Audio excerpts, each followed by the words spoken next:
El Colegio Nacional de Educación a Distancia presenta El gato negro, una obra del escritor estadounidense Edgar Allan Poe. Esta narración va dirigida al estudiantado de séptimo año del CONED.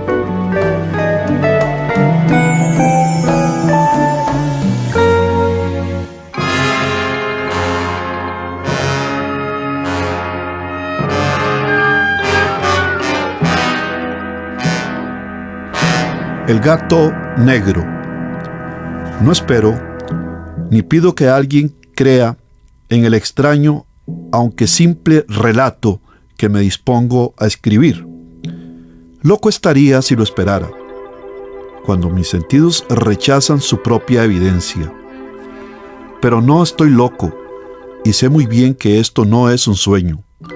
Mañana voy a morir y quisiera aliviar hoy mi alma. Mi propósito inmediato consiste en poner de manifiesto, simple, sucintamente y sin comentarios, una serie de episodios domésticos. Las consecuencias de esos episodios me han aterrorizado, me han torturado y por fin me han destruido. Pero no intentaré explicarlos. Si para mí han sido horribles, para otros resultarán menos espantosos que barrocos. Más adelante, tal vez, aparecerá alguien cuya inteligencia reduzca mis fantasmas a lugares comunes. Una inteligencia más serena, más lógica y mucho menos excitable que la mía, capaz de ver en las circunstancias que temerosamente describiré una vulgar sucesión de causas y efectos naturales. Desde la infancia me destaqué por la docilidad y bondad de mi carácter. La ternura que abrigaba mi corazón era tan grande que llegaba a convertirme en objeto de burla para mis compañeros. Me gustaban especialmente los animales, y mis padres me permitían tener una gran variedad. Pasaba a su lado la mayor parte del tiempo, y jamás me sentía más feliz que cuando les daba de comer y los acariciaba. Este rasgo de mi carácter creció conmigo y cuando llegué a la virilidad se convirtió en una de mis principales fuentes de placer. Aquellos que alguna vez han experimentado cariño hacia un perro fiel y sagaz no necesitan que me molesten explicarles la naturaleza o la intensidad de la retribución que recibía. Hay algo en el generoso y abnegado amor de un animal que llega directamente al corazón de aquel que con frecuencia ha probado la falsa amistad y la frágil fidelidad del hombre. Me casé joven y tuve la alegría de que mi esposa compartiera mis preferencias. Al observar mi gusto por los animales domésticos, no perdía oportunidad de procurarme los más agradables de entre ellos. Teníamos pájaros, peces de colores, un hermoso perro, conejos, un monito y un gato. Este último era un animal de notable tamaño y hermosura, completamente negro y de una sagacidad asombrosa. Al referirse a su inteligencia, mi mujer, que en el fondo era no poco supersticiosa, aludía con frecuencia a la antigua creencia popular de que todos los gatos negros son brujas metamorfoseadas. No quiero decir que lo creyera seriamente, y solo menciono la cosa porque acabo de recordarla. Plutón, tal era el nombre del gato, se había convertido en mi favorito y mi camarada. Solo yo le daba de comer, y él me seguía por todas partes en casa. Me costaba mucho impedir que anduviera tras de mí en la calle. Nuestra amistad duró varios años, en el curso de los cuales, enrojezco al confesarlo, mi temperamento y mi carácter se alteraron radicalmente por culpa del demonio. Intemperancia. Día a día me fui volviendo más melancólico, irritable e indiferente hacia los sentimientos ajenos. Llegué incluso a hablar descomedidamente a mi mujer y terminé por infligirle violencias personales. Mis favoritos, claro está, sintieron igualmente el cambio de mi carácter. No solo los descuidaba, sino que llegué a hacerles daño. Hacia Plutón, sin embargo, conservé suficiente consideración como para abstenerme de maltratarlo, cosa que hacía con los conejos, el mono y hasta el perro cuando, por casualidad o movidos por el afecto, se cruzaban en mi camino. Mi enfermedad, empero, se agravaba, pues, ¿qué enfermedad es comparable al alcohol? Y finalmente el mismo Plutón, que ya estaba viejo y por tanto algo enojadizo, empezó a sufrir las consecuencias de mi mal humor. Una noche que volví a casa completamente embriagado, después de una de mis correrías por la ciudad, me pareció que el gato evitaba mi presencia. Lo alcé en brazos, pero, asustado por mi violencia, me mordió ligeramente en la mano. Al punto se apoderó de mí una furia demoníaca y ya no supe lo que hacía. Fue como si la raíz de mi alma se separara de golpe de mi cuerpo. Una maldad más que diabólica, alimentada por la ginebra, estremeció cada fibra de mi ser. Sacando del bolsillo del chaleco un cortaplumas, lo abrí mientras sujetaba al pobre animal por el pescuezo y deliberadamente le hice saltar un ojo. Enrojezco, me abrazo, tiemblo mientras escribo tan condenable atrocidad. Cuando la razón retornó con la mañana, cuando hube disipado en el sueño los vapores de la orgía nocturna, sentí que el horror se mezclaba con el remordimiento ante el crimen cometido.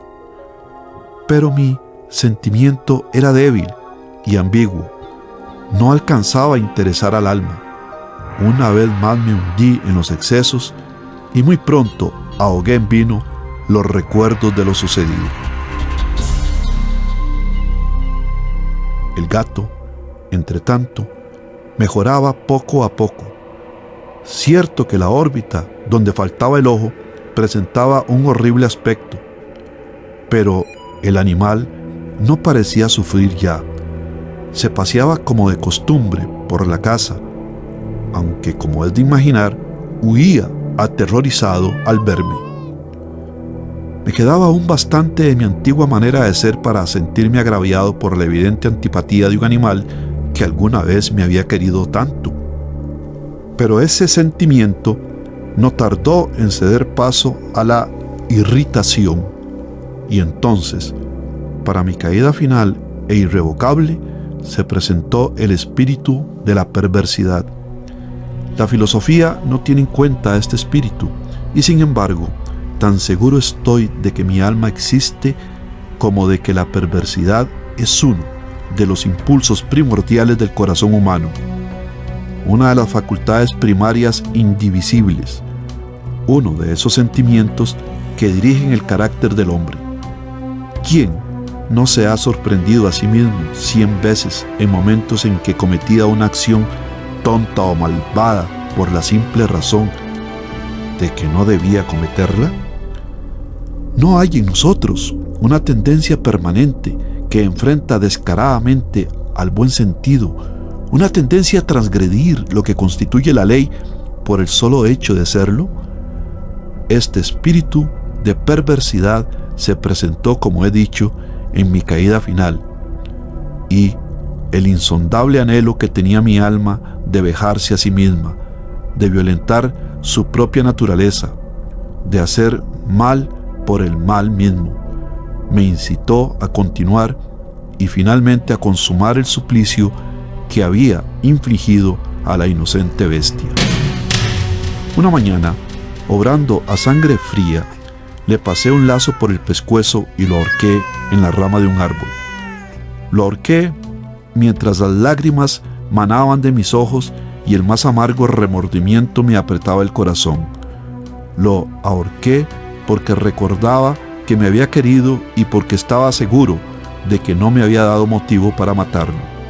Lo ahorqué porque sabía que, al hacerlo, cometía un pecado mortal que comprometería mi alma hasta llevarla, si no fuera posible, más allá del alcance de la infinita misericordia del Dios más misericordioso y más terrible.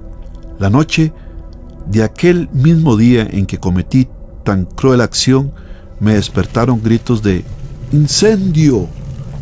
Las cortinas de mi cama eran una llama viva y toda la casa estaba ardiendo. Con gran dificultad pudimos escapar de la conflagración, mi mujer, un sirviente y yo. Todo quedó destruido. Mis bienes terrenales se perdieron y desde ese momento tuve que resignarme a la desesperanza. No incurriré en la debilidad de establecer una relación de causa y efecto entre el desastre y mi criminal acción, pero estoy detallando una cadena de hechos y no quiero dejar ningún eslabón incompleto. Al día siguiente del incendio, acudí a visitar las ruinas. Salvo una, las paredes se habían desplomado. La que quedaba en pie era un tabique divisorio de poco espesor, situado en el centro de la casa y contra el cual se apoyaba antes la cabecera de mi lecho. El enlucido había quedado a salvo de la acción del fuego, cosa que atribuí a su reciente aplicación. Una densa muchedumbre habíase reunido frente a la pared y varias personas parecían examinar parte de la misma con la gran atención y detalle. Las palabras extraño, curioso y otras similares excitaron mi curiosidad. Al aproximarme vi que en la blanca superficie, grabada como un bajorrelieve, aparecía la imagen de un gigantesco gato. El contorno tenía una nitidez verdaderamente maravillosa. Había una soga alrededor del pescuezo del animal. Al descubrir esta aparición, ya que no podía considerarla otra cosa, me sentí dominado por el asombro y el terror. Pero la reflexión vino luego en mi ayuda. Recordé que había ahorcado al gato en un jardín contiguo a la casa. Al producirse la alarma del incendio, la multitud había invadido inmediatamente el jardín. Alguien debió de cortar la soga y tirar al gato en mi habitación por la ventana abierta. Sin duda, habían tratado de despertarme en esa forma. Probablemente la caída de las paredes comprimió a la víctima de mi crueldad contra el enlucido recién aplicado, cuya cal, junto con la acción de las llamas y del amoníaco del cadáver, produjo la imagen que acababa de ver.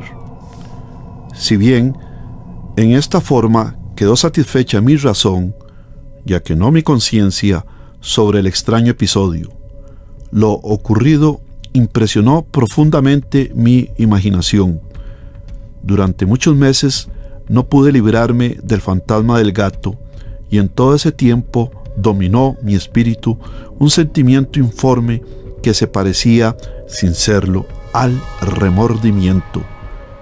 Llegué al punto de lamentar la pérdida del animal y buscar, en los viles antros que habitualmente frecuentaba, algún otro de la misma especie y apariencia que pudiera ocupar su lugar.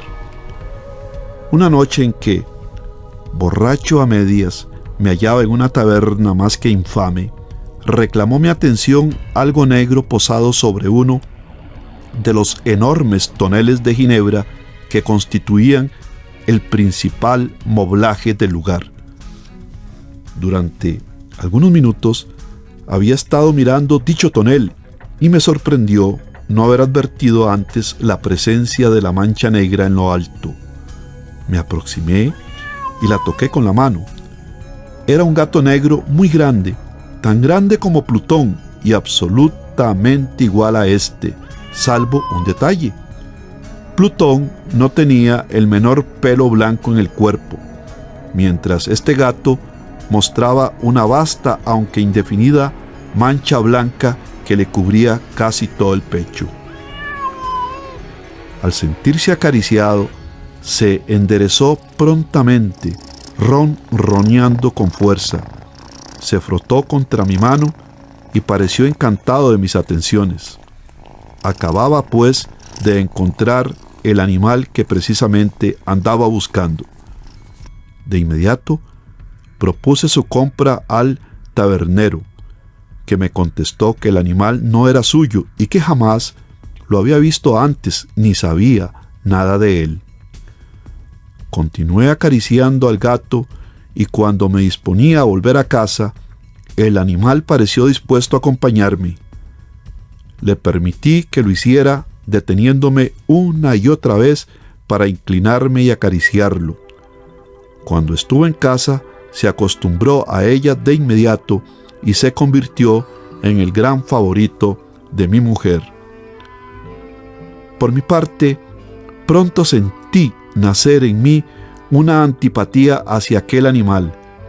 Era exactamente lo contrario de lo que había anticipado, pero, sin que pueda decir cómo ni por qué, su marcado cariño por mí me disgustaba y me fatigaba. Gradualmente, el sentimiento de disgusto y fatiga creció hasta alcanzar la amargura del odio. Evitaba encontrarme con el animal. Un resto de vergüenza y el recuerdo de mi crueldad de antaño me vedaban maltratarlo. Durante algunas semanas me abstuve de pegarle o de hacerlo víctima de cualquier violencia, pero gradualmente, muy gradualmente, llegué a mirarlo con inexpresable odio y al huir en silencio de su detestable presencia, como si fuera una emanación de la peste.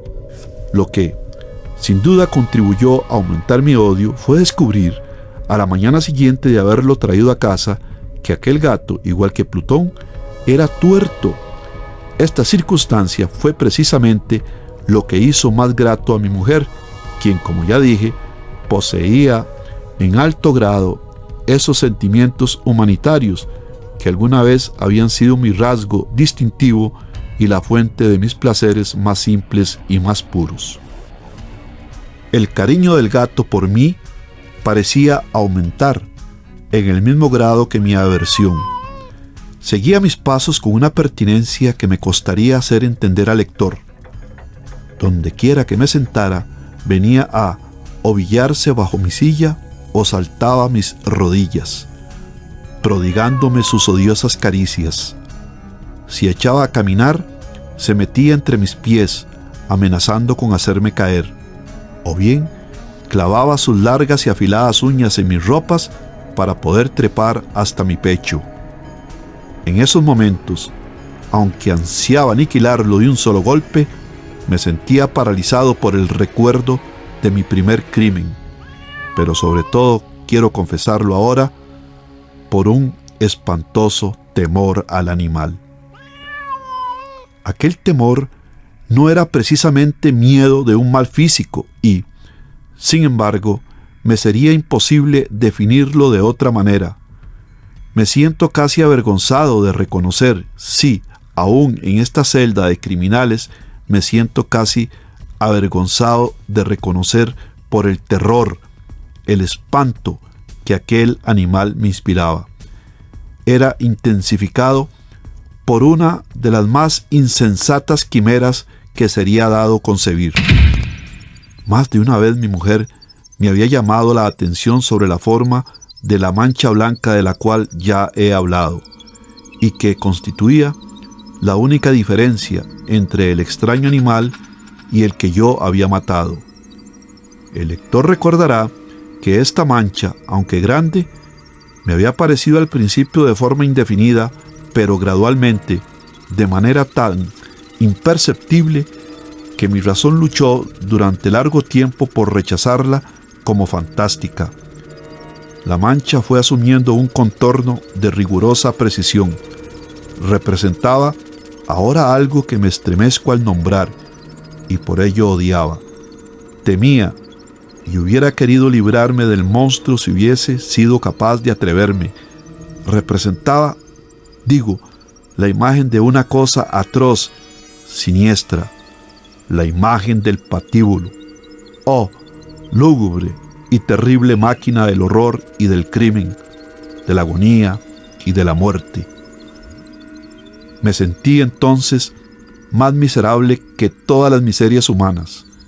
Pensar que una bestia, cuyo semejante había yo destruido desdeñosamente, una bestia era capaz de producir tan insoportable angustia en un hombre creado a imagen y semejanza de Dios. Ay, ni de día ni de noche pude ya gozar de la bendición del reposo. De día, aquella criatura no me dejaba un instante solo. De noche, despertaba hora a hora de los más horrorosos sueños para sentir el ardiente aliento de la cosa en mi rostro y su terrible peso, pesadilla encarnada de la que no me era posible desprenderme, apoyado eternamente sobre mi corazón. Bajo el agobio de tormentos semejantes, sucumbió en mí lo poco que me quedaba de bueno. Solo los malos pensamientos disfrutaban ya de mi intimidad. Los más tenebrosos, los más perversos pensamientos, la melancolía habitual de mi humor creció hasta convertirse en aborrecimiento de todo lo que me rodeaba y de la entera humanidad. Y mi pobre mujer, que de nada se quejaba, llegó a ser la habitual y paciente víctima de los repentinos y frecuentes arrebatos de ciega cólera a que me abandonaba. Cierto día, para cumplir una tarea doméstica, me acompañó al sótano de la vieja casa donde nuestra pobreza nos obligaba a vivir. El gato me siguió mientras bajaba la empinada escalera y estuvo a punto de tirarme cabeza abajo, lo cual me exasperó hasta la locura. Alzando un hacha y olvidando en mi rabia los pueriles temores que hasta entonces habían detenido mi mano, descargué un golpe que hubiera matado instantáneamente al animal de haberlo alcanzado. Pero la mano de mi mujer detuvo su trayectoria. Entonces, llevado por su intervención a una rabia más que demoníaca, me zafé de su brazo y le hundí el hacha en la cabeza. Sin un solo quejido, cayó muerta a mis pies. Cumplido este espantoso asesinato, me entregué al punto y con toda sangre fría a la tarea de ocultar el cadáver. Sabía que era imposible sacarlo de casa, tanto de día como de noche, sin correr el riesgo de que algún vecino me observara. Diversos proyectos cruzaron mi mente. Por un momento pensé en descuartizar el cuerpo y quemar los pedazos. Luego se me ocurrió cavar una tumba en el piso del sótano. Pensé también si no convenía arrojar el cuerpo al pozo del patio o meterlo en un cajón, como si se tratara de una mercadería común, y llamar a un mozo de cordel para que lo retirara de casa. Pero al fin di con lo que me pareció el mejor expediente y decidí emparedar el cadáver en el sótano, tal como se dice que los monjes de la Edad Media emparedaban a sus víctimas. El sótano se adaptaba bien a este propósito. Sus muros eran de material poco resistente y estaban recién revocados con un mortero ordinario que la humedad de la atmósfera no había dejado endurecer. Además, en una de las paredes se veía la saliencia de una falsa chimenea, la cual había sido rellenada y tratada de manera semejante al resto del sótano. Sin lugar a dudas, sería muy fácil sacar los ladrillos en esa parte, introducir el cadáver y tapar el agujero como antes, de manera que ninguna mirada pudiese descubrir algo sospechoso. No me equivocaba en mis cálculos.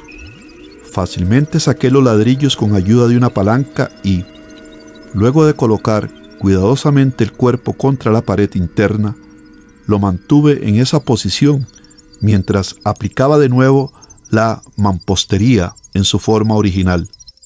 Después de procurarme argamasa, arena y cerda, preparé un enlucido que no se distinguía del anterior y revoqué cuidadosamente el nuevo enladrillado.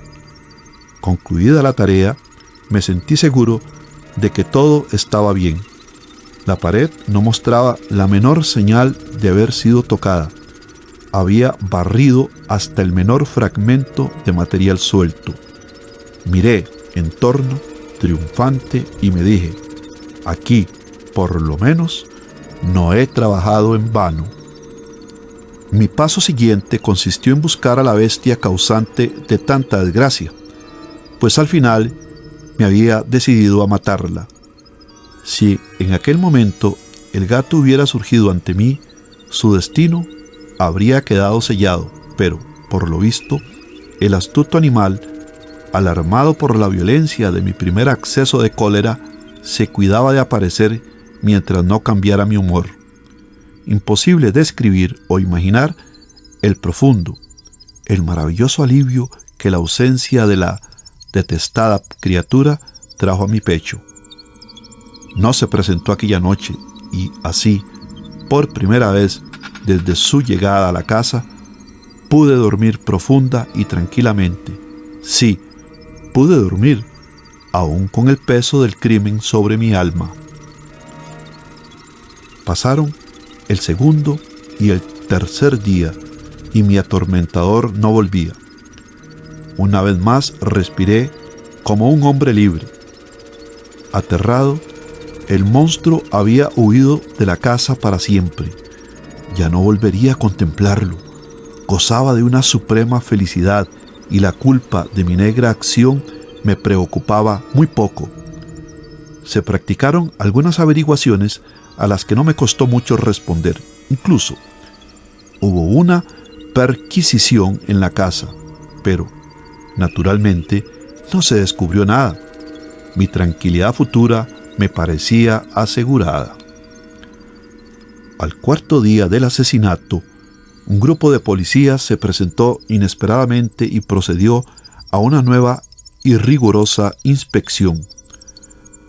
Convencido de que mi escondrijo era impenetrable, no sentí la más leve inquietud. Los oficiales me pidieron que los acompañara en su examen. No dejaron hueco ni rincón sin revisar. Al final, por tercera o cuarta vez bajaron al sótano. Los seguí sin que me temblara un solo músculo. Mi corazón latía tranquilamente, como el de aquel que duerme en la inocencia. Me pasé de un lado al otro del sótano. Había cruzado los brazos sobre el pecho y andaba tranquilamente de aquí para allá. Los policías estaban completamente satisfechos y se disponían a marcharse. La alegría de mi corazón era demasiado grande para reprimirla. Ardía en deseos de decirles por lo menos una palabra como prueba de triunfo y confirmar doblemente mi inocencia. «Caballeros», dije, cuando el grupo subía la escalera, «me alegro mucho de haber disipado sus sospechas. Les deseo felicidad y un poco más de cortesía. Dicho sea de paso, caballeros, esta casa está muy bien construida». En mi frenético deseo de decir alguna cosa con naturalidad, casi no me daba cuenta de mis palabras. Repito que es una casa de excelente construcción. Estas paredes, ¿Ya se marchan ustedes, caballeros? Tienen una gran solidez. Y entonces, arrastrado por mis propias bravatas, golpeé fuertemente con el bastón que llevaba en la mano sobre la pared del enladrillado, tras de la cual se hallaba el cadáver de la esposa de mi corazón. Que Dios me proteja y me libre de las garras del archidemonio. Apenas había cesado el eco de mis golpes cuando una voz respondió desde dentro de la tumba. Un quejido sordo y entrecortado al comienzo, semejante al sollozar de un niño, que luego creció rápidamente hasta convertirse en un largo, agudo y continuo alarido, anormal como inhumano, un aullido, un clamor de lamentación, mitad de horror, mitad de triunfo, como solo puede haber brotado en el infierno de la garganta de los condenados en su agonía y de los demonios exultantes en la condenación. Hablar de lo que pensé en ese momento sería locura. Presa de vértigo, fui tambaleándome hasta la pared opuesta. Por un instante, el grupo de hombres en la escalera quedó paralizado por el terror. Luego, una docena de robustos brazos atacaron la pared, que cayó de una pieza.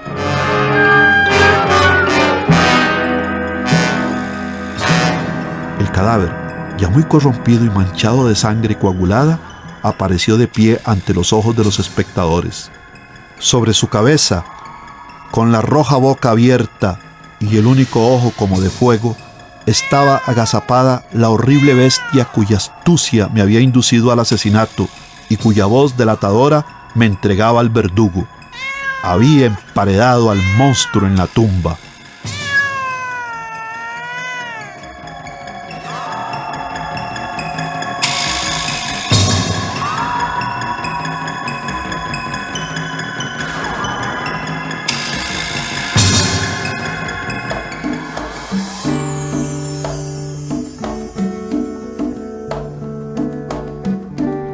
El Colegio Nacional de Educación a Distancia presenta El Gato Negro, una obra del escritor estadounidense Edgar Allan Poe.